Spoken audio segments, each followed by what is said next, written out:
হঠাৎ করেই ব্রেস্টের মধ্যে ব্যথা অনুভব হচ্ছে। তো কিছুক্ষণ আগে চেম্বারের মধ্যে এরকম একজন রোগীকে পাওয়া গেল।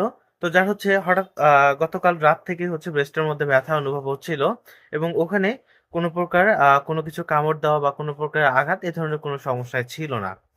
তো পরবর্তীতে উনার সঙ্গে সবকিছু পর্যালোচনা করে যতটুকু বুঝতে পারলাম, উনি বলতেছে যে ওই জায়গাটা একটু লাল হয়ে আছে, একটু উত্তপ্ত হয়ে আছে।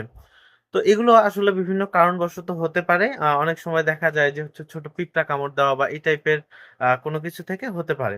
আ যদি আপনাদের গুটি না থাকে তাহলে আপনারা এটা মনে করবেন যে হচ্ছে হয়তোবা কোনো প্রকার কীটপতঙ্গের কামড় বা হচ্ছে পিঁপড়া বা এই টাইপের কোনো কিছু থেকে হয়েছে হয়তোবা। তো এই ক্ষেত্রগুলোতে আ প্রথমত একজন ডাক্তারের পরামর্শ নিতে হবে। হোমিওপ্যাথি কিংবা অ্যালোপ্যাথি যারই নেন না কেন একজন ডাক্তার দেখাতে হবে। দ্বিতীয়ত আপনারা চাইলে সেখানে একটু বরফ ব্যবহার করতে পারেন।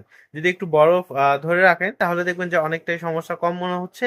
কিংবা এর পরিবর্তে আপনারা হচ্ছে গরম পানির ব্যবহার করতে পারেন কিংবা গরম কোনো কিছু যদি থাকে সেইটার হচ্ছে সেঁক দিতে পারেন। এতে করে সমস্যাটা আপনার অনেকটাই কমে যাবে। আর ব্রেস্ট রিলেটেড যেকোনো প্রকারের যদি সমস্যা হয় সেক্ষেত্রে অবশ্যই ডাক্তার দেখানো উচিত। আর আপনারা যদি অনলাইনে পরামর্শ নিতে চান তাহলে অবশ্যই আমাদের ফোন নাম্বারে যোগাযোগ করবেন এবং যারা অযাচিত, অযথা কথাবার্তা বলতে চান, তারা অবশ্যই আমাদেরকে কল করা থেকে বিরত থাকবেন। ধন্যবাদ সবাইকে।